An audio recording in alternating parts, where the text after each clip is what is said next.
Yep. Yeah, that wasn't too much of a delay. A bit of that delay was me as well. Like, my reflexes. Okay. So. Right, do you want to do the intro then, seeing as you missed out on last week? Yes. So, 1 minute, is this recording? Yeah, it is. Okay, that's the only time I'm gonna do that. That's the only time I'm gonna do that, because that's what caused the problem last time. In the last recording, I kept checking to see if it was recording, and that stopped it recording. It's because I thought a light came up when it was recording, but apparently not. So I just have to have faith. Maybe at the halfway point, if we agree to check. Anyway. Hello! It just comes down to I need to have faith. That's what this podcast is really about, Harrison getting his faith back. Hello, and welcome to our podcast that always opens with behind-the-scenes disasters. And today we're going to be talking about the first season of Legion. We have all our usual news stories and stuff afterwards, but it's going to be a spoiler discussion of all of Legion. And as well as that, I would just like to mention that in the next couple of weeks or so, there might actually be a video. Oh, yes. I completely forgot about that. A video, yeah. The Fun release. editing, for once. Yes, a belated release. So I guess it's going to be... The remit for this year's release will be like a year and a few months of films that we can put in. I don't know. Yeah.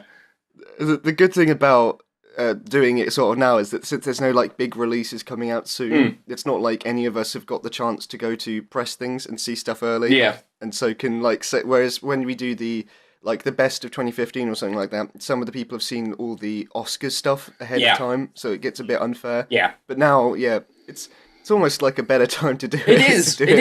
Really especially late, for me, because since we did our best of year list, I have seen so many better films. Like my top 3 of this year so far are all better than my number 1 from last year. So I already like have a much better library of films to choose from. So I do think it's genuinely better to do it now. I won't just be settling. But shall we get into... I think we can do like a non-spoilery talk about Legion Yes, first. that's... Like a tiny bit. Well, do you want to begin? Because I already have like a rambling, incoherent first impressions video that is like more disjointed than the opening of Legion itself. It's more all over the place. But if you want to give your general thoughts, then I can sort of update with how I felt it progressed after that first episode. Yeah, so Legion, it tells the story of David. It's... he's basically just he's in a mental hospital for schizophrenia, and the first episode is really just him being. Oh, it's really hard to describe without just giving away. Do you see why it was so hard to review? Yeah, it is hard to review because the story is. It's not just that the story is disjointed and confusing, but it's also that. Without sort of spoiling things, all you can really say is it's about a guy who might be crazy or might have superpowers. And like that's but I to be honest, I think that's all you need to do to set it up. Yeah. Really, I do, because you said that on the last podcast, and that was enough to sell it for me. Just the idea that whether or not this guy, if he is just misinterpreting the world, or if he's actually changing it by his own powers, so it's you don't know where one starts or one begins. Yeah, or like it's halfway between. Like he's got a fractured mental state and has powers, which is perhaps the most interesting possibility. But what did you think of the show? I really enjoyed it. I don't think I enjoyed it as much as you did, where you said like you found some episodes to be like 10 out of 10. Yeah, brilliant. Yeah. I wouldn't go so far as that, but I think I just enjoyed it because it felt like a series that was just having fun more than I liked any other aspects. Like I liked the main. I liked David. I liked his performance as well by Dan Stevens. I'm not pissing you off by forgetting his name. I genuinely forgot. It's interesting that he's playing another David as well. Oh yeah. He's David again, and he's a David that has like a duality to him, like David does. It's actually quite similar, but with superpowers. But yeah, no, he's really good. I think if I had to point out the two my two favorite aspects of it would be the characters, Mhm. as well as just the filmmaking, Style. really, Yeah, the and style. the editing. It was just really, really fun to watch because Mhm. it never felt like they did have like some like recurring like styles that they did, but it felt like every single episode they brought something new in, Yeah. and it was just something Yeah. that it didn't feel like it was just forcing in another element because we want to be crazy. It just felt like the people were just thinking, right, what next can we do that will be fun? Yeah, it never got old because it never repeated gimmicks. It did a thing, and the thing always had a purpose. That's what I think I really loved about it, Yeah. was that, like you said, yes, those things are all crazy and fun, but when you think about them, or when they're provided a bit more context later, you understand why that happened or why it was presented in that way. It always sort of it was justified. They could have shown it in a more conventional way, but it never felt like it was, or at least to me, it never felt like it was just like, what can we do for the fuck of it? And let's just do Yeah. crazy stuff to be weird. Maybe a couple of times. I do think, as much as I love it, I don't think it's perfect. And I do think there were a couple of times where maybe it was getting a little carried away with itself. But generally, I think that all of the weird stuff, all of the bold stylistic elements actually had a purpose and actually reflected David's viewpoint, or the sometimes it kind of took abstract ideas about his mind and about these things like psychic space and everything and literalized them, or found ways to use editing to make sense of them. And that's what I really liked about it, more so than just that it was stylish to be cool. Yeah. I'm struggling to say any points without going straight into spoilers, because I think all of my issues I have with it start cropping up around the second half of the series. Okay. Oh no, wait. I could talk about the characters, I suppose, first if you want. If you want to just Go for it. Yeah. So I liked David. I thought he was believably crazy, which I think is it sounds stupid to say, but I think it is very acting crazy can get very drab and very boring quite quick if the person's just, it feels like they're not having a purpose with it. But he pulled it off very well, and he pulled it off with, there was a sense of comedy to it as well. Like it never felt really dark. Like he's actually, The thing is, he does like the sort of twitchy crazy thing, like, you know, looking around and going, but it has a purpose, because like he says in one episode, is when you've got what I have, it's like trying to make a list while someone's talking in your ear. So he just gets distracted and is like, what? Huh? All the time. And it's like, that's why he's twitchy and looking around the place, because the power is just inherently distracting for him. And if indeed he is schizophrenic, then that obviously means that he is imagining voices and other things that are like diverting his attention. So the whole twitchy thing is actually relevant. It's not just, I'm crazy, so I do this a lot. You know? Yeah. And I think that could be partly down to, again, just because the fact that they wrote it in there, that it was a purpose, which I liked, again. But it was also, that just, he didn't portray it like he was just like acting random, like they just said go on, do whatever, just seem crazy. Like it felt like it had direction to it. And I also liked his love interest. I can't remember her name either. I'm really bad with names. Sid. Yeah. I liked that she had like an interesting power. It was essentially like she basically acts like Rogue from X-Men anyway. Yeah. In a similar sort of don't touch me, but but in a weirder way. All of the powers in the show are they're not just superpowers. They all have slightly creepy elements to them. Like, Sid has this backstory about when she uses her power when she was younger that is, like, genuinely a little bit creepy. And that gives the sort of, I don't know, almost a slightly icky body horror vibe to it, in a way. And then there's the two Carries, which it's not the best superpower in the world, but it's weird. It's not just like, I have energy powers. They have, like, a slightly more trippy power. All of the powers in it wouldn't work in like X-Men Apocalypse when everyone's shooting at that one guy with electric and lightning. Like, they have much more abstract, strange powers. And I don't suppose it's like, it's not like the powers, I think, in themselves are like, if you'd heard them, you'd go, oh, that's creepy. It's because I think they just take it to a realistic level. Yeah. Like, they just think of what would happen, like, if this person had this, like, for instance, the Memory artist. the memory guy, he's the ability to, you know, he has perfect memory himself, as well as... I know the bit you mentioned. Yeah. Yeah, as well as, like, he can go to other people's dreams, but then they take that all the way back to he can remember being born himself, which just, it just feels creepy. Yeah. The idea of knowing, like, having memories from inside the womb. Yeah. Like, and it's just this sort of, it's not exactly like they're doing a gritty take on the powers. They're just sort of thinking, like, if the person actually did have the powers, what would be the thing that, affects them the most? Yes. Yeah. Yeah, I agree. So, back to the characters, because I just took you on a wild tangent there. No, it makes sense as well. And it's basically the same for, like, Sid. Her power is that she body swaps whenever she touches someone. And so, obviously, like, sex and relationships would be, like, a big thing for her as well. And they don't just shy away from that as, like, an X-Men film. Like, that's exactly what Rogue sort of does, but they treat it in very much a PG way. You could actually compare the two backstories where you've got Rogue with her, like, first kiss with her boyfriend, where he's just sent into a coma, whereas in this one it's a lot creepier. Yeah. And it's got a lot more, I don't know, not grounded, but just, it's just weirder. Yeah.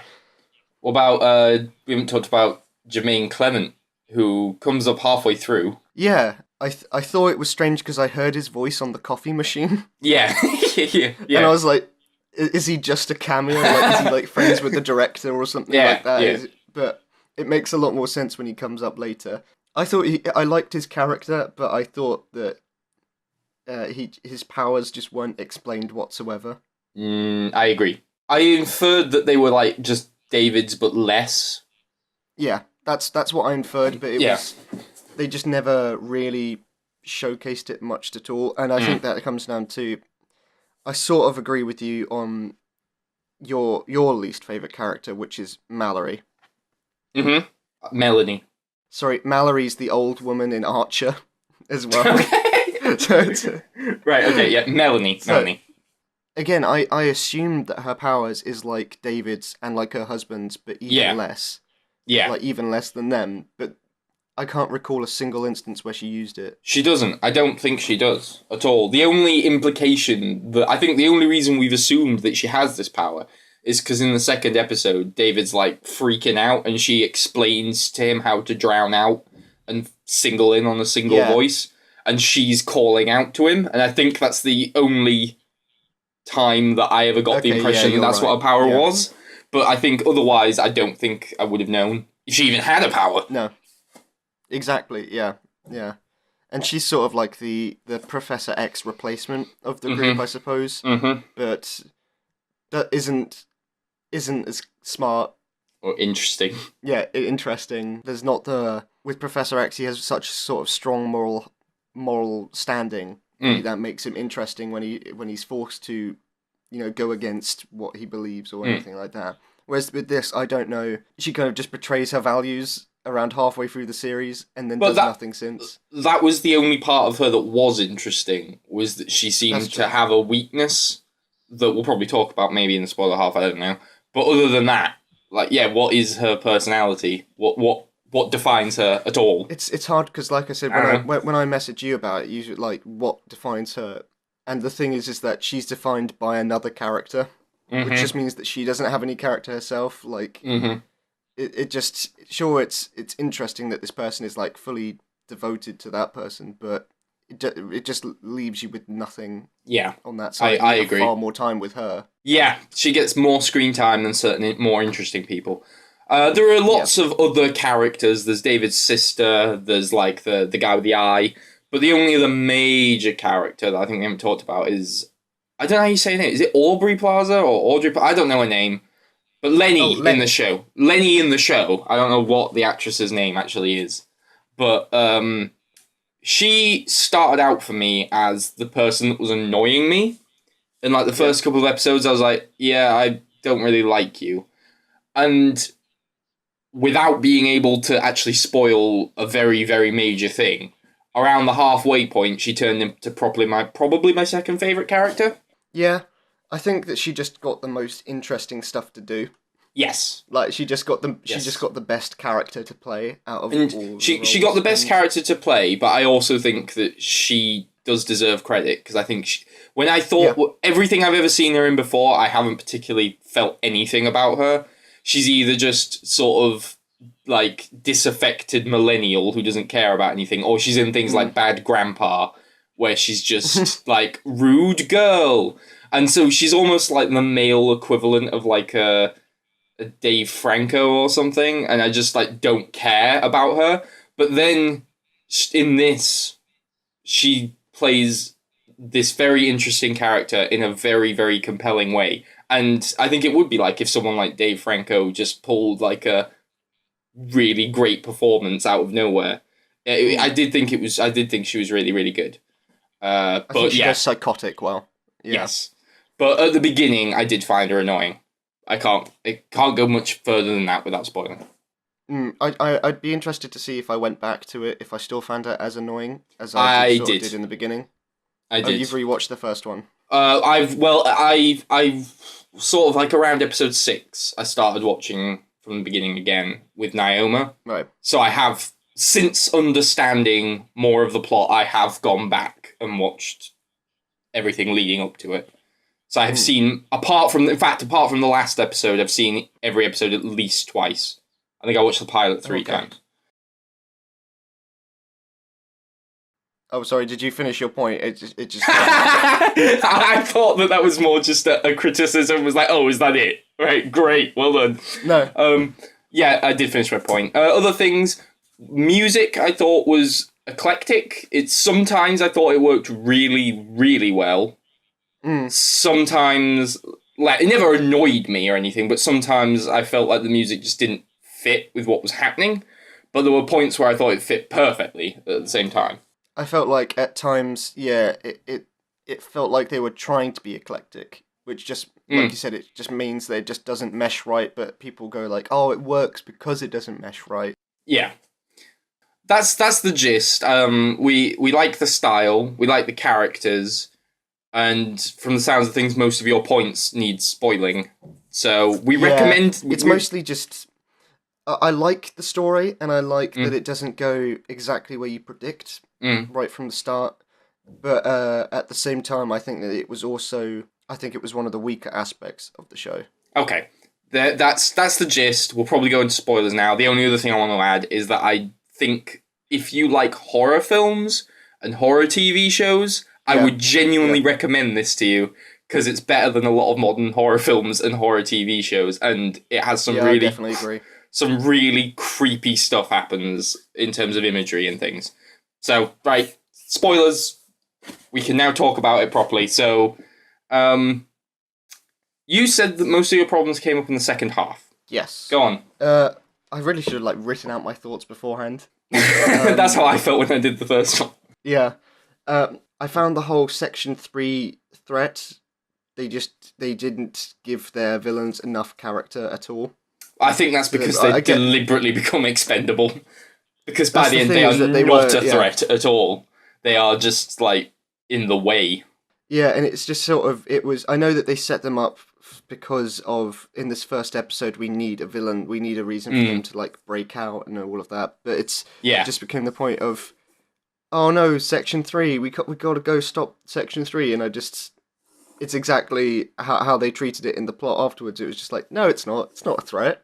Yeah. Why are you pretending like it's still a threat? I understand, yeah. I think on one hand, I like that from episode 1, 2, and 3, you could get the impression that the devil with the yellow eyes is a side thing, rather than necessarily what's going to be the main villain. But I kind of like that in the sense that it's something that they discover as a problem along with you. And by episode 4, they're like, yeah, this thing's actually more important. But at the same time, it does feel like first half of the show, a lot of talking about what are they called? Organization 3 or whatever they're called. Yeah. And then, they do just sort of go, actually, you don't matter now because we've found the focus of the plot and you're not it. Yeah, exactly. Yeah, it felt like, obviously it's different because you don't know if you're going to get a second season with the show, but I felt like if they'd kept the Yellow Eyes thing as sort of a background for a first season, and then led into potentially the Yellow Eyes creature being the second season, then I think that could have worked even better, because it's gives the impression that one, you've laid the groundwork, and I think I liked it more. Yeah, like you said, I really liked when the guy with the yellow eyes was a background character, because it felt like the plot had a bit more depth to it. Like it had multiple things going on, but it never felt confusing. Like it felt like it had a mystery to it. Yeah, it definitely loses that sense of mystery, but that is something that I was glad for, because I don't want another Lost situation on my hands. So I'm always happy when something answers its damn questions, and I think it did it at a reasonable pace for me, and I think the main reason that I liked, for me actually, I'm on the other. I liked the second half of the show more, and I think that's because it had a villain, a clear villain, and I like villains, and one of my main criticism with a lot of these superhero villains is that the hero and the villain have next to no relationship a lot of the time. And here, they have the strongest possible relationship that they could have. They've literally been together since birth. And they have lots of conversation scenes between each other.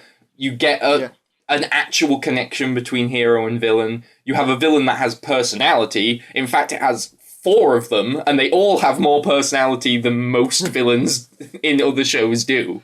Yeah. And it's actually a threat. It's a legitimate threat. It's not just some army that they have to beat up or some gangster crime lord. It's something that is messing with our hero, that wins on several occasions throughout the show. Even in the very, very end, it kind of wins and gets what it wants. It's a threat. And I really that's why I liked the second half of the show more, because I felt like it had a strong villainous presence to it. And I definitely agree that I liked that it was a personal thing. And it was very small, the threat. Well, when you think about it, it was just, I think, three whole episodes, if you think about it literally, happen in one room. And it's just about the characters in between each. Yeah. And so it's very small scope with that, and I liked that aspect. Like it didn't stop it from being cool. And also it puts them in a situation where they can't even access their powers for a lot of that. And it still managed to be cool. I also liked that, while it's style, it's very easily to, I think it's very easy to say that Legion is different from other superhero shows because of its style. But as well as that, all of those superhero shows, all of these superhero films are about heroes going to fight some world or city-threatening force. This is literally, they're not even heroes, really. They are fighting for themselves. They're all just like, if we don't sort this out, it's David fighting to clear his own head. He's not really trying to save the world or anything like that. It's got a different superhero plot. It's when they're all so similar now, it actually has a different story. A properly different story. True, and I think if I had to, I enjoyed this more than any of the other superhero TV shows. Yeah. By far. Yeah. I mean, but I haven't watched Iron Fist yet, so that's probably number one. Well, I've been watching The Flash, and I can tell you that if Iron Fist is worse than The Flash, then Iron Fist must be unwatchable. Because I don't know how people can enjoy The Flash. It's every week I watch it, it seems to get worse. I told you about that episode with the giant gorillas, and they start going into people's heads, and characters are just speaking like, "We fight Flash. Flash and humans die," and it's so cringeworthy and it's embarrassing. And you know how annoying Foggy can be in Daredevil? Yeah. Imagine if every single character was Foggy. Then you have the Flash. Oh, good. And I assume they all have the exact same comedy style as well. Yes, they do. Yeah. And if anyone disagrees with me, you're wrong. Because it's unbearable. I can't stand it. I cannot stand that show. But Legion's great. Legion's great. I said to you that my least favourite character was Carrie. Okay, so Carrie has the power. They share. There's 2 characters with the same name, and they share the same body, which is something I never found that clear. I wasn't entirely certain how it worked. Because there seemed to be times when, only one could be out. Then sometimes they were in the same room together. And then times where, like, they seem to have a symbiotic relationship, like one of them gets hurt. But then other times that doesn't seem to apply, and I didn't understand that. It seems like boy Carrie is a human being who has existed, but girl Carrie is not a proper human because she doesn't age. It's even more confusing. It's even more confusing because it sounded like in the backstory, it sounded like she was born first, because they had the backstory where they said she was born first, and then the mum had white guy Carrie. And then, because she had white guy Carrie, the husband thought that the wife was cheating, so left. And then, so what did the mum do when one of the children disappeared into the body of the other child? I have no idea how it works at all. I genuinely didn't understand it. I understood the gist that they share a body, but like I was confused as to why when she was out of his body, she aged, but when she was inside, she didn't age. So he's like, that made it sound like he was the real one, and she was the thing that just comes in and out whenever she feels like it. But I was like, can he do that, or is he always around? What? How does this work? It was a very unclear power, and it was just unclear to the point where I was like, what's the point of it? I mean, I know that it's all because they are all mutants, but it was just, and also I get the fact that he's the smart one and she's the brash one, like brains and brawn, but that doesn't mean that she had to be completely, like, I cannot name one moment where she made a good decision. Her entire personality is defined by the fact that she likes to punch things. Yeah. And then it would be like, but she always, like, she rushes into, and it's not, like, I'm for, like, a character if they are, if they are just focused on the brawns, if they're also likable as well, like if it's just like, oh, you're stupid, but you're also lovable. If she wasn't lovable at all, she was just causing more trouble than she was helping, just being there.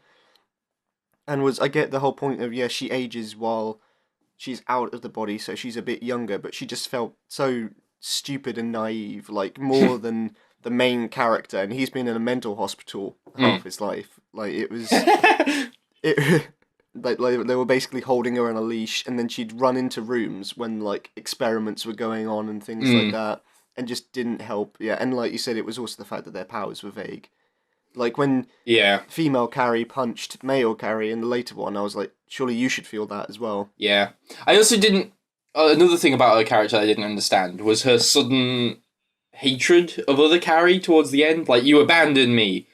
Under circumstances that she didn't really understand, in a world where none of them were actually themselves, none of them had this, like, in that world, David was manic depressive, which is not what David is normally. So they weren't even themselves, but for some reason she was mad at him for something that another version of him did that she didn't even fully witness or understand, and I didn't really get that, and he never tried to explain it to her either. He disappeared. It's not like he threw her under the bus. He disappeared, and also he was trying to help them all. It's not like he was like leaving her to whatever fate she had. He was trying to save her. And on that subject, I think episode 6 was one of the weaker episodes for me, which is the one that's entirely set in the mental hospital, and that one featured, for me, perhaps the most sort of anticlimactic... No, it's actually episode 7 that did it, but it started the most anticlimactic aspect of the show, which is that there's this character, I think he's called the Eye, who's, like, the one with the perm, curly hair, and this mutant that is set up as a proper villain with importance. Yeah. You never find out much about him. That's fine. He's enigmatic or whatever. But then he really is just, like you said about the whole organization thing. He's set up as so important. And then in episode 7, they're just like, fuck you. You don't matter. Just go. I saw he got a very cool death. Yeah, his death was awesome. But it was like, great. So what was the point of him? I was thinking, like, oh, it's really, like, I really liked his death. But at the same time, I was just thinking, like, what was the whole point in keeping him around this long? If he was just gonna, like, they set him up as the threat, like he survived the whole ambush from before. Yeah. And I was like, oh, okay, so he's going to come back. He's going to actually be a threat. No, he just kind of follows them around and punches them. I think the only reason they needed him was because he's the one that triggered David to sort of like start that whole fantasy world, so the bullets didn't hit him. I think that was the only purpose he had. It's just so they had a reason to go into that fantasy world. But yeah, like you said about the whole organisation thing, it is just brushed aside. What I did love about the whole organisation being brushed aside thing, though, was one of my favourite moments in the entire show was the bit where you're watching the security footage of David sinking everyone into the walls. And, and he's having a blast. And I loved that. You know, like when he like peeks around the corner, it's just like, hello, and then they all sink down. That bit was cool. And I liked that, like, as you said, they become such a nothing threat, but at the same time they're used to substantiate how much of a threat the Devil with the Yellow Eyes is. Because the Devil with the Yellow Eyes is just walking around, like, killing them like they're nothing and just having so much fun while doing it. And I loved that bit. That was the bit where I think I messaged you and went, Legion's getting really good.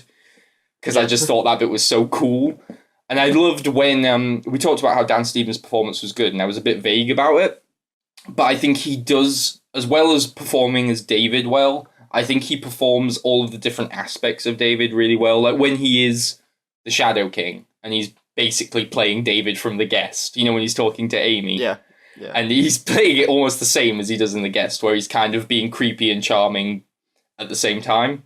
I thought he was great. And then there's the bit where he's British David talking to American David. I really liked that. That was probably my second favourite part of the whole show. Was that was an exposition dump that was one of the most entertaining parts of the whole episode. It was a really good exposition dump, the whole thing with the blackboard and David talking to David. I really enjoyed that part. And that was when I thought he's really good. As it confirmed to me that his performance was really good. Yeah, no, I liked his performance. I had a bit of a problem with that exposition dump, not because of the format. It was just because I felt like he was making... They said, like, the rational mind was saying, don't jump to conclusions, and then it seemed like he jumped to a big conclusion. Well, there was, like, that bit where he went, like, did they fight with their fists? And then he just goes, no, they had a psychic fight in the astral plane, and that's what caused... Yeah, and I was like... I never felt like I had that information. I never felt like I could infer that myself. Well, I think that he did sort of know it, and it was more that... I think he knew all of this stuff, but the Shadow King had been censoring it. Because we'd already seen that the Shadow King had been messing around with his memories and, like, cutting parts out and everything. Because we actually see the part where where Amy sees the wheelchair. Yeah. And we have lots of this information actually provided to us. I think that it's just that David wasn't able to put it all together until he got away from the Shadow King. And that's when he could kind of put these pieces together that he already knew. No, because as well, I think I since Googled the Night King after the episode, and it felt like if I didn't know the comic book, I would have thought that was a massive jump to explain all of that in the TV show. I still think it's a massive jump. I mean, it was just sort of like, yes, my father obviously met this guy, and he obviously defeated him, and he obviously just went to the astral plane and then came to me as a baby. And I can get that you think that maybe it's somewhere in his memory, but he was also, like, he was just a baby. Like, I could understand if maybe he read, like, his sister's mind or something and saw the wheelchair, but... But wouldn't he share the Shadow King's memories? They're in the same brain. I suppose, but he doesn't even know his name until... Because it's being censored to him. After he gets out of that thing, though. And when he's trapped in that bit, it's not like he has any access to the Night King or whatever. He's stuck in that coffin. Yeah. Technically. Well, anyway, I liked British David. British David was cool. But, and yes, I wanted to say, we talked about how Lenny does crazy well. I think she becomes a really good villain once she starts to... from that point, I think she was annoying me up until that point in episode 4 where she's like, okay, we need to get out of here. Just use your power and work together. You know, when he first breaks out of the astral plane. And at that point, that's when you sort of start to put everything together. And from that point onwards, when she started to be overtly manipulative and overtly evil, I thought she was really good as a villain. I can get why. Yeah, it definitely escalates, and it was before. It was just it felt like more of a nagging character. Yeah, she just sort of comes in and goes, "You shouldn't trust these people." There, she literally just starts making noises and stuff like that, and just talking over people.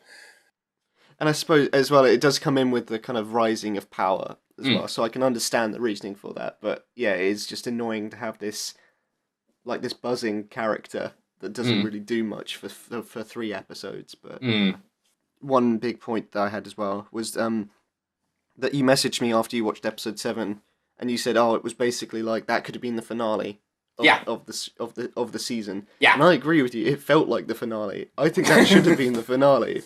Because then the next episode, to me, I've never had something like so much where it felt like it was like I jumped straight to the second season. And I was watching season 2, episode 1, and then it just felt like that the whole way through. You sent that because the thing is, you overtook me and watched episode 8 before I did. So I read that message first, and then was watching all of episode 8 with that in mind. So I agree with you, but I think that might be because you made me think it. But at the same time, I think it's nice that the show managed to have such a satisfying conclusion that it over-concluded, or that at least it had the satisfying conclusion in the first place. That's nice. Did you like the black and white bit? The silent movie bit? Yeah. Yeah. That was cool. That was really good. I thought some of the title cards were got a bit too over the top near the end, but I liked when it was like a silent movie and it was actually genuinely creepy as opposed to just this is quirky. Yeah, it was creepy, and it worked well with the music. That was one of the parts where I thought the music worked well. Yeah. It was a really good, instead of ending, because let's pretend episode 7 was the finale. Instead of ending with. Like all of the Marvel Netflix shows have ended anticlimactically that I've seen. I don't know if you... Yeah. They've all ended just only finished 2 series. Okay. I didn't even finish Daredevil series 2. Luke Cage finishes massively anticlimactically as well. And they all just sort of end with and then after all this building of tension, they have a generic superhero fight and there's no stakes and it just sort of ends. This managed to end in a way that wasn't massive CGI battle or shitty street brawl. It ended with this 3 sort of intercutting between 3 different scenes with Oliver making the shield, the fight inside the hospital with the silent movie fight, and then David finally destroying the sort of imaginary world and finally conquering his powers. And that was a much more interesting way of doing the final confrontation than what was actually the final confrontation in episode 8 where they just run at each other. It was a nice way of that was what it did well, I think, was it took psychic powers and found a way to make them cool and interesting instead of just sitting watching people sit down putting their fingers to their head and concentrating. It found ways to visualize all of these psychic things and the astral plane and all that, and make these powers that could often be quite boring to watch be really cool to watch. Yeah. And I think that was definitely its strongest. And I think it knew that from the outset, because like I said, it was just visualizing everything that it could have just shown with blue lightning versus yellow lightning if it really wanted to just be cheap and easy. And while just sort of complementing the style all the way through, just makes it sound like you're caring more about that than what's actually it's actually doing. I think that it's just showcasing that they knew what they were doing, and so they went crazier with the style, because I think it just ends up complementing the story more than if you went I think that's exactly the point. It's not style over substance. It is an excess of style that is actually improving the substance. Yeah, they are working together in a really interesting way. When they're doing the memory work, and there's that first jump cut, and you're just like, oh, is that just a style thing? But then you kind of piece it together, and it's a much more interesting way of doing. It could have just been scenes of them talking and than him saying like, I don't remember. Why don't I remember? But instead we have it visualized in a cool way. In a cool way. And I think the problem that I had as well when it got into the second half is that it got much more linear. Like, it was... I think it needed to. I liked... I liked when it kept revisiting older scenes and adding more information to it. So I liked that a lot. Indefinitely. Yeah. Like, but I liked that they were returning to earlier scenes, not just, like, actually returning, like, it also in his mind. And it just felt like, again, when the yellow... the guy with the yellow eyes was a side plot, it felt like it had more depth to the story, just because it felt like you were slowly piecing together more, and it had more of that mystery feel. It's a mystery in the first half, yeah.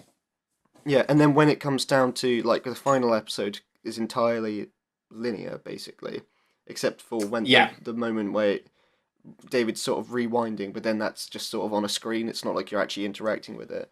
Yeah, and it just I agree. More and more like every other superhero show as it got more linear.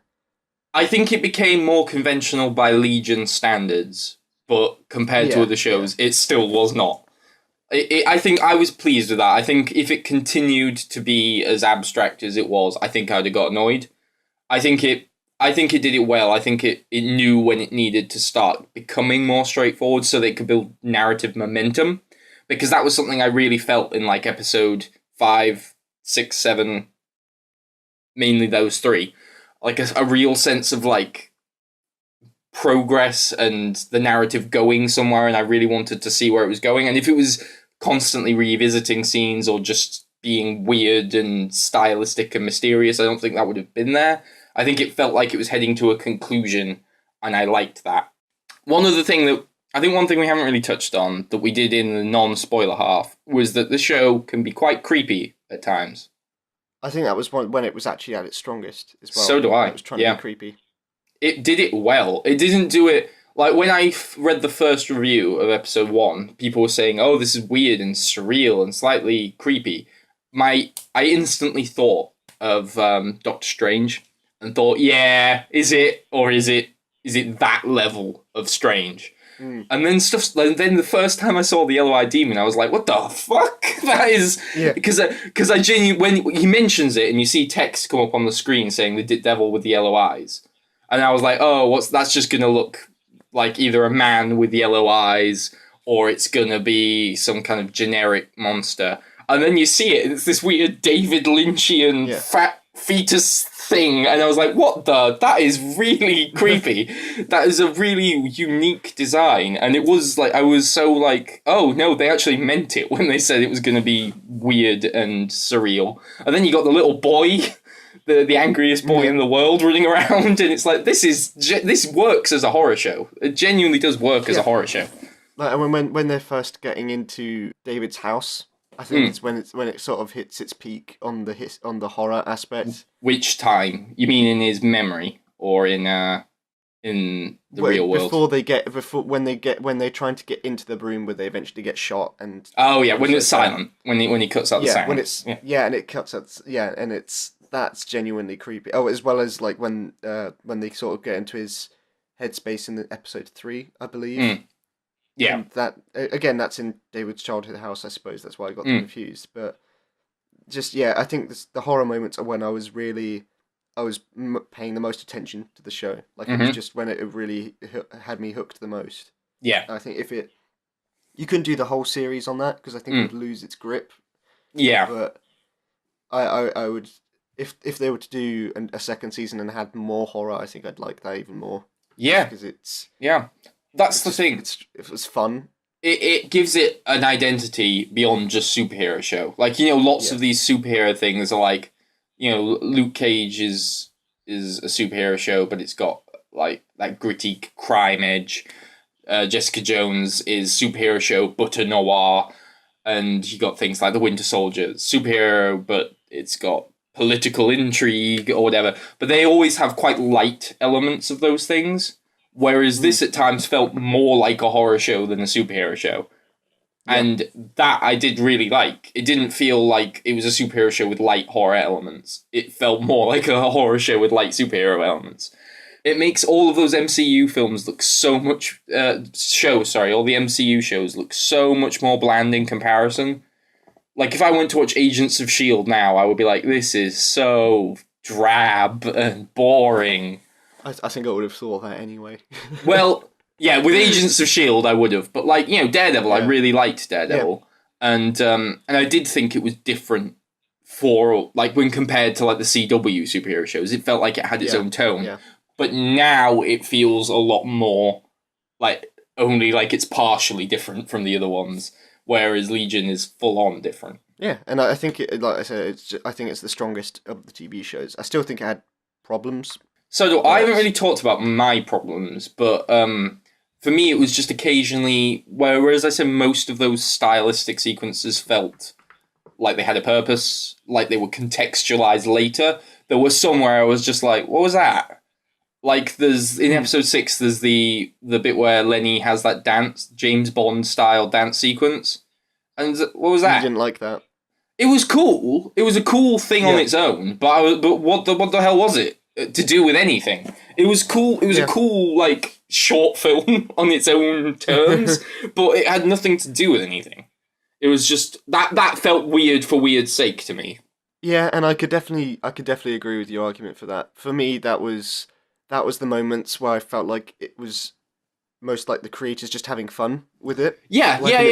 I agree. It wasn't. I agree, and it wasn't the. Again, coming back to the style over substance thing, I didn't think it was just them sort of indulging themselves for 3 minutes or something like that, and it definitely was almost just padding for the rest of the episode. But it was in a way that was 10 times more interesting than if they did padding in any other show, where it'd just be a really boring conversation with people that doesn't go anywhere.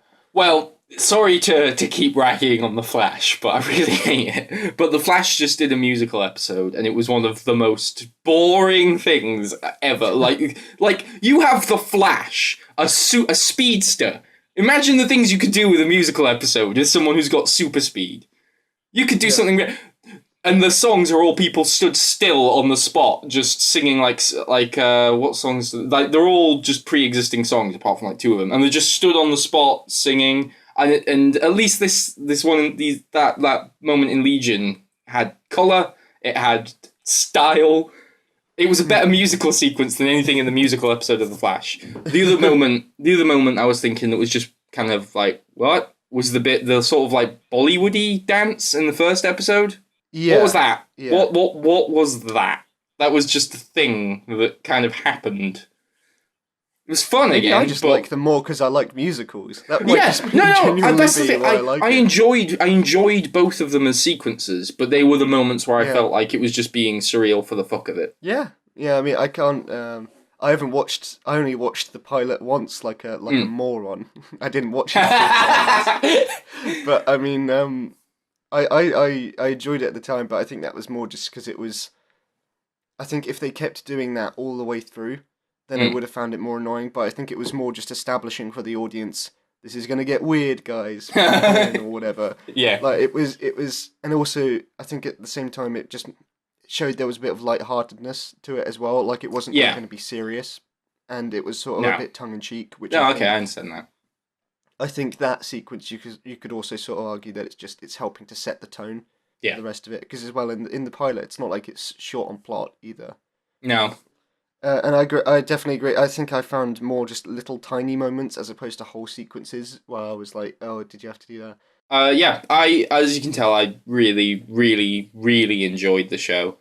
Just a few moments where I did find it a bit frustrating, and I did think episode 6 was a step down from everything else, but I really liked its style. I liked its tone. I really did find its story engaging. I liked its characters, and I would thoroughly recommend it to. I would recommend it like to anyone, but I would not be surprised if they came back to me and went, "What the fuck was that shit?" at the same time. But I did. I loved it. I loved it. I think most people would like it genuinely. If they have an open mind and pay attention. Yeah. Like, you can't... you have to pay attention. You couldn't put it on the background. Because your parents would ask a question every 5 minutes, and it'd already be answered. Yeah, no, okay. You can't like put it on as something to do while you're doing the ironing or something. You have to like actually watch. You have to actually watch it. Yeah, I think I'd give it a 9. Because as I said, I didn't think it was perfect, and I am slightly concerned about season 2, even though nothing so far has actually made me think season 2 might be bad. It's just that I don't know where they can go now, because it feels like the reason the reason that it was so different was because David had a fractured mindset, and now he's basically cured, and that feels like it's opening the door for it to become generic, and I hope that doesn't happen. I don't think it'd become generic. I just think that it's. I agree with you that it felt like I would be worried about a second season, because I think my least favorite episode was actually episode 8. I think episode 8 was in the bottom half. For me, it was like 5, 6, 7 area that I really, really loved. Yeah. Okay. Anything else? No, I'm good. Right, well, first news story then. We're into news stories. First thing is actually Legion related, because I thought, you know what, that makes some sense. Legion Season 2 has 10 episodes. Oh, okay. So that's something. I didn't even know it was confirmed. Second thing, have you seen the thing about Professor X? No. So, the showrunners have said that they want to implement Professor X into Season 2. And they've said, like, at the moment, there's obviously both creative discussions and corporate discussions about what can actually be done in that sense. You know, like, can we get James McAvoy? No. Can we get Patrick Stewart? I don't know. Do we have to hire someone else? Can we do it at all? But that's something that's on the cards. And Patrick Stewart was in an interview where they asked him if he'd do it, and he just went, yes, absolutely. Which was like, oh, cool. So if it sounds like if there's corporate and rights issues are sorted out, we could actually have Professor X in Season 2, which might be interesting. That'd be cool. I think then it would, like I said, it could also lose its charm of having a small story feel while still having big stakes. But at the same time, it's one character. It's not like he's suddenly going to go to the X Mansion and get on a jet or whatever. That would be amazing if the TV show suddenly had the budget of an X-Men film and they show up and everyone's there.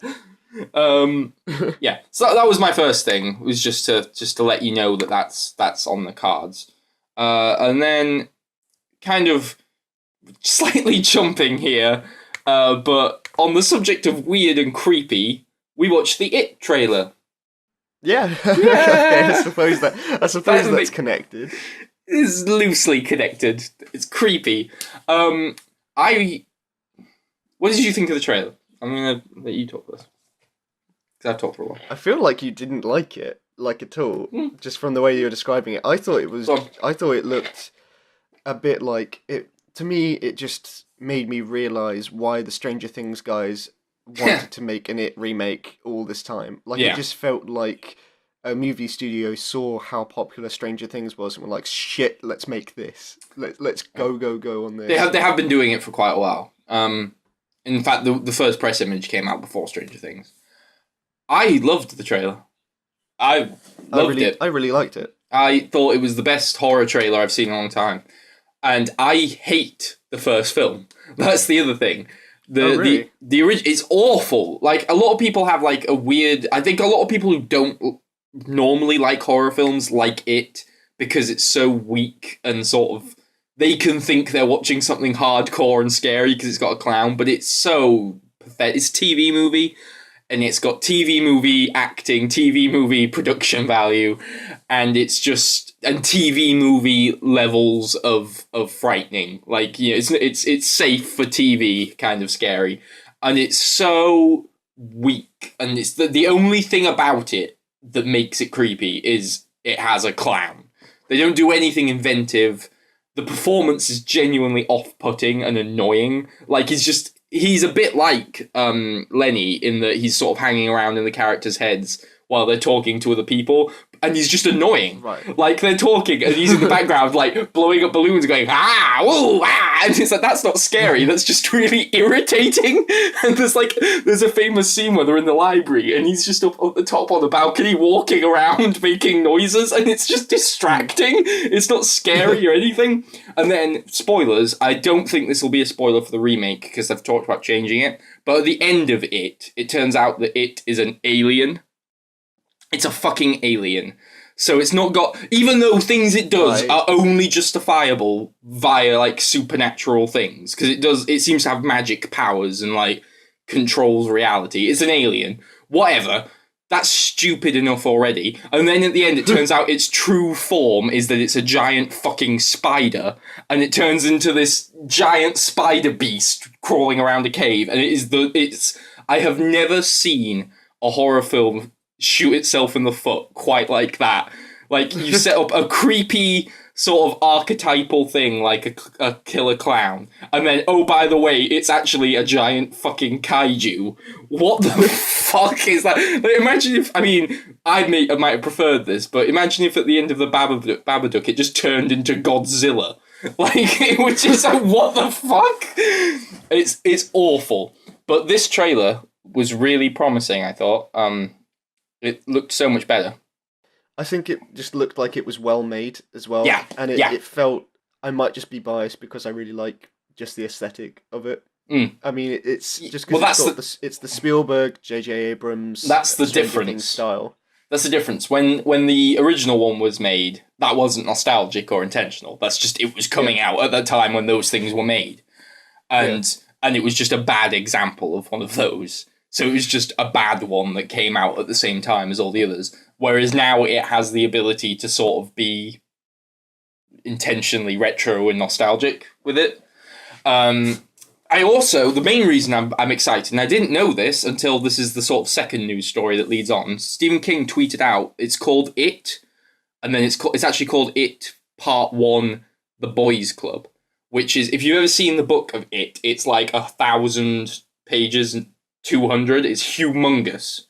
And that's why the original is a 2-part TV movie. It's like 4 hours long, because it's so long.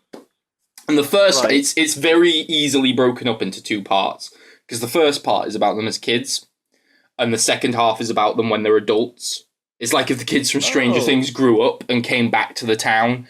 And the second half this is why I hate it so much. First half, creepy, inventive, cool. The second half is fucking terrible. The second half is when it's badly written, the characters all lose their charm because they're not kids anymore and they just become stock characters.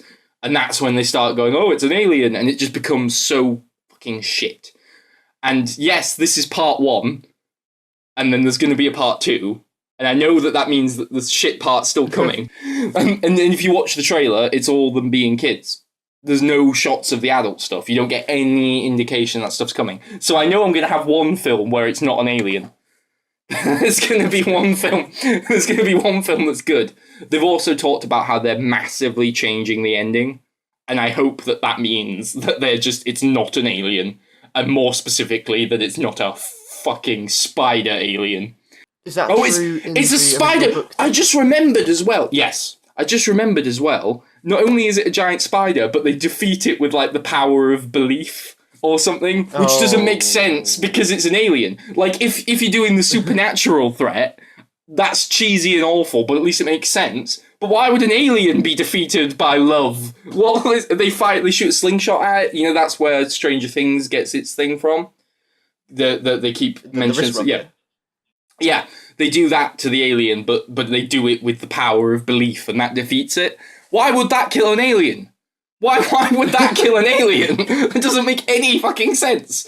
But yeah, I hope that ending is completely reworked. Because did you know about the original version of this remake? Did you know anything about what they were going to do? I know nothing about it besides the fact that it has a clown. Okay, this is my third news story. LinkedIn. Cary Fukunaga, the guy who made True Detective, first season of True Detective, was going to make this. And he pitched a version. Oh, that'd be... He had this really dark, really abstract version of the story. and then seemingly out of nowhere one day he just wasn't attached anymore, and no one knew why. And then months and months later, he like came out and went, "Yeah, it's because they said it was too weird and not mainstream enough." And there's loads of things I've heard from slightly iffy sources about what was, in inverted commas, wrong with his pitch. So I don't want to report on any of them because I'm not sure if any of them are strictly speaking true. But one of the rumors I heard, if it was true, I think would have been too much even for us. I don't want to say what it was, but because it might be a lie. But a couple of days ago, when the trailer came out, his script leaked online. Oh. Yeah, that's what I was going to mention. This is the new story I said that might be interesting. His script leaked of this supposedly too dark I'm surprised mainstream I did remake. not hear that at all. There you go. Apparently, it's quite hard to track down because it keeps getting removed from places. Like if you go on the websites, it's removed every time. Okay. But people keep putting it up, and then it's removed again, and it's put up again. So I'm not condoning it, but you might be able to find the True Detective version of it in the screenplay out there somewhere. Just a thought. Just if only we had a show. We talk. Well, when does it come out? September. Yeah. Oh. That sounds interesting. I'd genuinely be up for. I thought so. I'd be up for if that was legally available. I would definitely read that. But I have a feeling that one of the aspects he wanted to include in this is in the book, and I think I know what it is because he's sort of talked vaguely about it, and I think I know what it is. There's a heavy emphasis in the book, explicitly on paedophilia. Like there's a girl in the group. There's only one girl in the group, and she's like raped and abused by her dad. And I think A, he wanted to explicitly show it. That seems to be what I've heard. And B, there's a bit in the book that is completely unnecessary. And I sure hope to God that this wasn't in the script because it would be fucking weird. Just at the end of part 1, the Loser Club.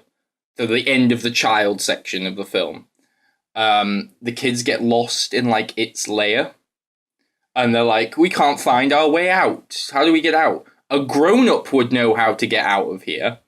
Yeah, if we were grown-ups, we'd know how to get out of here. How does someone become a grown-up?" And then they all decide to have sex with the girl so that they can become grown-ups and leave the cave. Yeah. Yeah, that's yeah. I sure as shit hope that stuff isn't in this script or the new film because it is just and totally unnecessary. Like, what's the point? What does that add to anything? Kind of put me off reading it. I don't know if that is in this script. I just know that he said he was wanting to adapt part of the book that wasn't adapted before, and that was the part the studio didn't like, and I connected those dots. That's all I'm saying. That's all I'm saying. I think that sounds like more than reasonable a request. I'll be honest. Yeah, exactly. But I don't know that that's the case. I'm just making inferences. Okay. But yeah, the trailer was cool. I liked the trailer. No, I liked it, and it was it was nice and paedophile free. Yeah, exactly. And I'll bring it up out because I laughed a lot when the kid smacked his head. Yeah, that was funny. Brilliant. Yeah, that was my favorite. That was genuinely the bit that I remember most out of the trailer. Yeah, just the kid. I'm looking forward to it. Yeah, who is the director now? Oh, I have no idea. I don't know. I genuinely don't know. Good. I remember looking it up and thinking I don't know who this is. So it's the director of Mama. Okay. Okay. Did you not like Mama? You're the history boy, so I wouldn't. Not history boy. I meant to say horror. Yeah, horror Mama's shit, but I suppose it wasn't badly made. You know, there's nothing about Mama that made me think he's necessarily a bad director. I guess. Right. I think it's a patent read. You know, they had someone more interesting and promising, and they thought they went too far, so then they went, let's get someone safe. Yeah. Let's get someone who will just do what they're fucking told. I'm hopeful for it then. Me too. Because I have no attachment to the original material, and I still find it quite cool. Yeah, me too. So I agree with that. sign. Right. I told you that these stories were linked, because the next thing is, I think I tagged you in this, True Detective Season 3 is going ahead. Oh, it is actually going ahead. Yeah.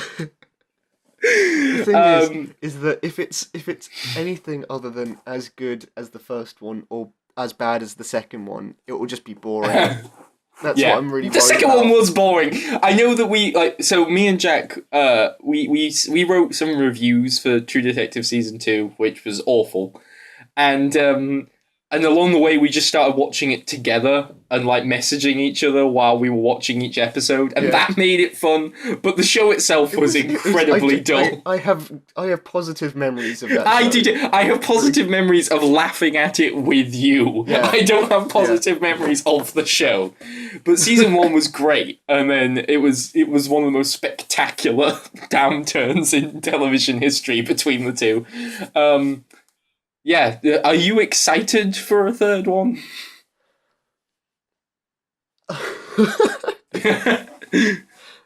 I'm worried. I'm scared. A tiny bit scared. It's just sort of because like I said, it's either if it's as good as the first one, then I'd be genuinely excited to have a really good series back again. Mm-hmm. If it's the second one, then I just think that's 10 hours of my life that are already gone. Actually, there's only 8 episodes. It's only 8 hours. You don't have to worry that much. Good. Oh, good. I'll plan what I do with those 2 hours then. Cry. But haven't they mentioned that it might be just going back to the first two? The first two categories. I wouldn't like it if they did that. Yeah, that's the thing. It felt like they concluded. They never intended to go back until they realised that maybe their writer didn't know what he was doing, and so went, well, maybe go back. So we put money on the wrong horse here. Just go back to the first one, please. Yeah. You can't undo an anthology series. That's not how it works. I want them to cross over with... I was going to say I want them to cross over with the characters from Season 2, but then I remembered all of the funny characters from Season 2 are dead, so it wouldn't matter. all of the characters we enjoyed were dead, so no, I don't want that either. What a shame.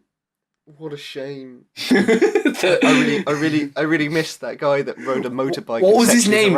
We everywhere. We had his name. Because we kept laughing at his name. Because we kept laughing at him, and we'd call him by his first name. What was he called? What was Taylor Kitsch called? You poison goose. That was it. Yeah, the poison goose insult. That was perfect. The thing is that I rated it on IMDb. Like Paul was his Paul name. was it? Yeah, Paul. Because it was who's Paul gonna scowl at this week. I rated it quite highly on IMDb after the first series, and then I keep going back to it and just seeing it, the high rating, and thinking I don't want to touch that. I'm leaving that.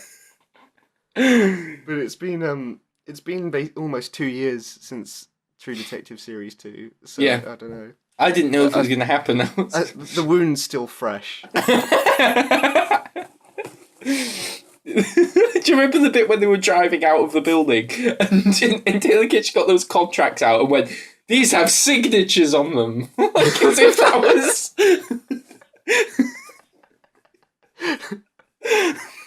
My God. I'm going to go back and read the reviews at some point, just because I genuinely really enjoyed writing them, and I really enjoyed watching it, just because I could write. It was just fun to write about, and just fun to talk about. If we could do another show where we just talk about it each week, if that's the case. Yeah, I would, but I hope that they talk find about it if it was good. No. I just hope they find another great opening theme, like they had in Season 2.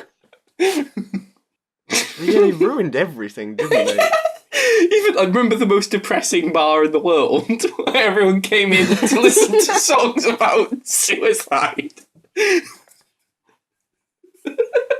It was just like angst and nihilism turned up to 11. It was like something that the really moody kid in school would write. Like, there's this bar where everyone goes to think about depression and darkness. And sell out the government. Oh, but yeah. I actually I secretly hope it's bad. Did you see the Joss Whedon thing? That he's doing Batgirl. Yeah. Oh, Marvel. Oh no, he's not doing Avengers. I don't know what to react with. I don't give a shit. I really don't give a single shit.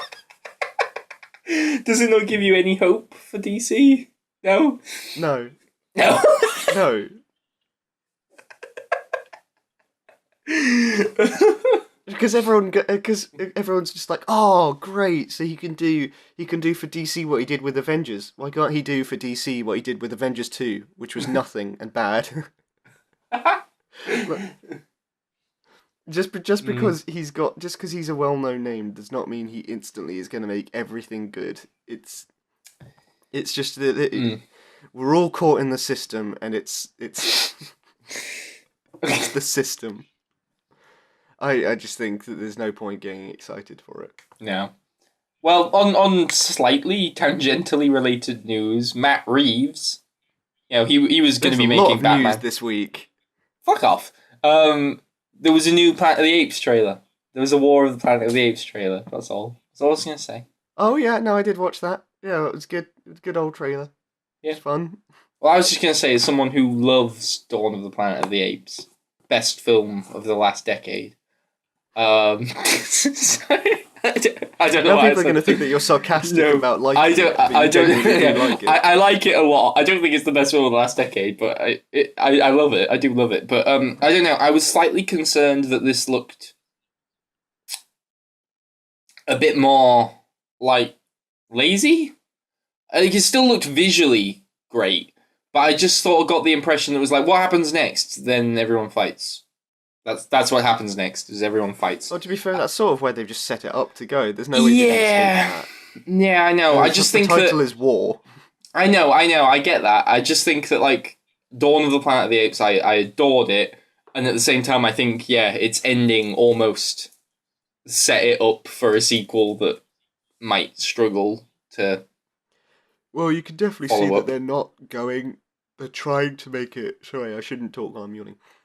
You can definitely see from the trailer that they're not trying to make it just about the war, because there's the whole, like, they're doing the reverse of the first Planet of the Apes, where they're on the horse with the little girl on the beach. Yeah. And so it's obvious that they're trying to make it that there's also a side story, unless that's like a post-credits thing that they decided to shove in the trailer for no reason. It feels like they're trying to make it almost like a Children of Men, story where there is a whole war, and sure, Caesar is fighting that, but at the same time there's the smaller, more personal story. I hope so. I certainly hope so. Yeah. The only other thing I had to mention was the Spider-Man trailer, but I don't have that much to say, so if you don't want to talk about that, we can just fuck it. I really don't have that much. I really don't have that much to say at all for that one. Yeah, okay. You had news though. So this is the news that you won't care about whatsoever, but I don't know, it might make you laugh. Oh no, okay. It might actually, you might just feel happy. Mm-hmm. I'm really sorry, but Amy Schumer is no longer going to star in the Barbie movie. Oh god, that was a thing, wasn't it, for a while? I know that some people have got upset because they got attached to the idea of Barbie not being like, how do you word this? They got attached to the idea of this like progressive thing of like Barbie doesn't have to be super thin and all that, and so they got annoyed. Right. So they've got annoyed that Amy Schumer's dropped out now, because like, oh, now they're just gonna find someone who's gonna put forward body norms and all that bullshit. But what they're ignoring here is the main concern should just be that there's a fucking Barbie movie in the first place. That's happening. Like, isn't that the more concerning thing? That there was a Barbie movie idea? I only just remembered that there's probably hundreds of Barbie movies already, just animated. Yeah, yeah. And I don't know, why would you ever want to make a live action Barbie film? Why? What defines Barbie? Blonde woman. Yeah. Is that not it? It's like, Is that not do you it? remember? It's Do blonde you, woman. do you remember in episode 8 of Legion when he's in the memory room and he's going like, I don't know what I am without you. I don't know who I am. That's Barbie. She's just like talking to money, being like, I don't know what I am without commercialism. I'm just a woman. That's the thing, is because whenever they do like the Barbie like animated films or something like that, She's a not that I'm princess. an She's expert another on them, character. Like yeah, Yeah, exactly. she's Cinderella or whatever. Or Yeah. yeah. It's at the exact same Yeah, I example, know, at the exact I know. same time. I don't know what I am without you, Jack. We've been together for so long. Yeah, you're the yellow-dyed monster. That's realistic. I'm not even on a phone call right now. You're just filming yourself eating tape. Yeah, exactly. And it sounds like I've got some recording someone else, but I'm just doing the voices. I'm just doing like a Gollum voice.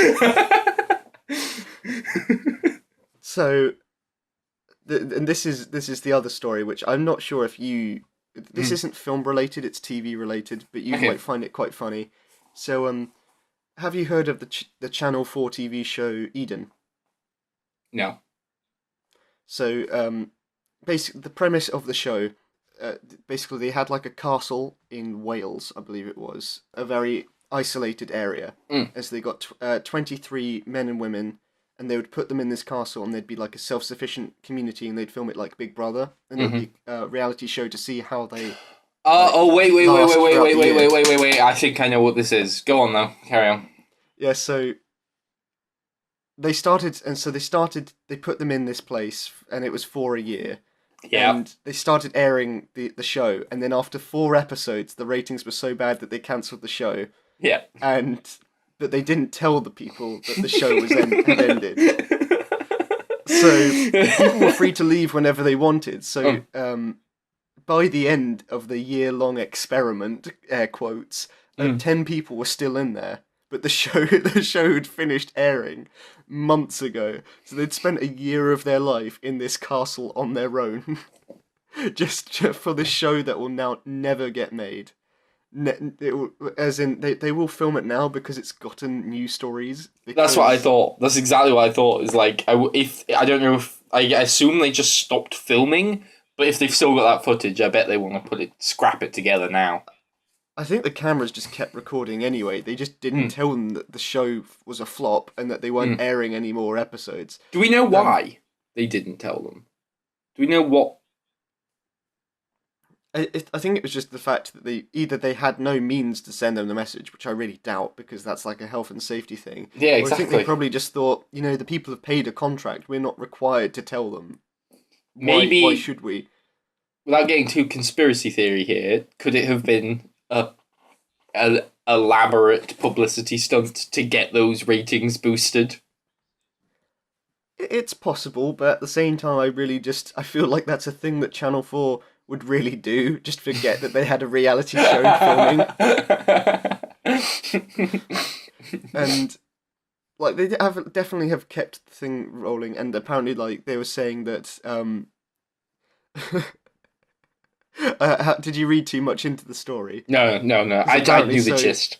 I would watch it if it came out now. That's the thing. Is that I could see an argument for this being a real thing, and I'm 70% likely it is probably just faked. But it's I don't doubt that they left these people in this castle for a year because they were saying about how it just led to infighting for the entire thing, and obviously since they're all adults, it's led to like. I think it was there were like sexual relationships, like people cheating on one another and all of that. And then apparently people were fleeing the castle to go to local towns to smuggle in junk food and booze. And apparently several people left the castle to sneak to a nearby dentist because they needed treatment because they were so hungry they were eating chicken feed and it damaged their teeth.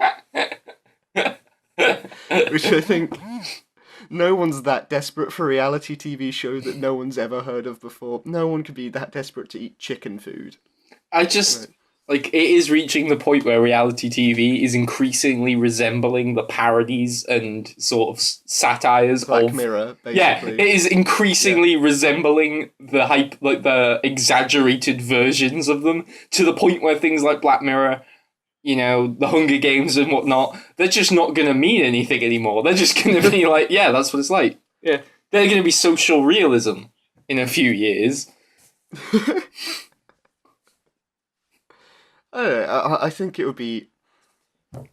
I think it would be very obvious right from the first episode if they do air it again, whether or not it was an actual decision or if it was just for the views. But I'd be interested if it ever came to light. Yeah, but still, great. I think that's all we got. Right. Yeah. Right. Yeah. Yeah. Yeah. I feel like there's going to be a lot of editing in this one. I can tell. If it helps, you can start your goodbyes because I'm still trying to think of how I'm going to say it this time. If you want to find more Real Opinions stuff, we've got stuff all on the YouTube channel. That's where we mainly post our reviews, and every single podcast is up on there. If you want to listen to more of the podcasts, we've got this show as well as Backstory Scripts, where we just sort of we break down scripts for either films that changed in the production or were just never made, and so that's also a series on the same podcast feed if you want to find that, and that's all on iTunes and Stitcher. Do you need more time? I could talk about how we're on social media too. I think I got one. Okay, okay, we're also on social media if you want to find us. So thank you very much for listening, and it ruins the fun if I'm like setting it up for you. And yeah, see, thanks for listening. Bye.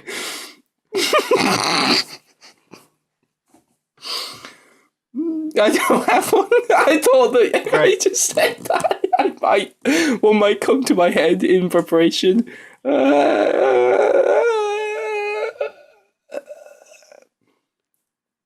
This is just sad.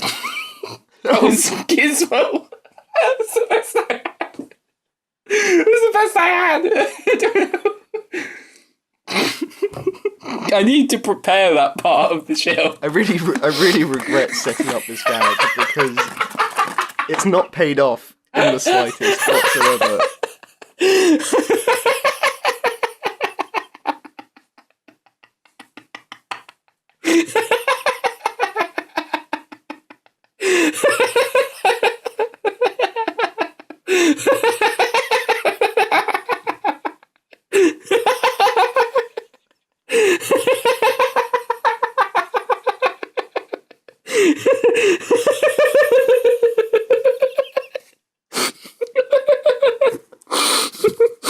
I'm gonna have to cut some of this because that would be terrifying.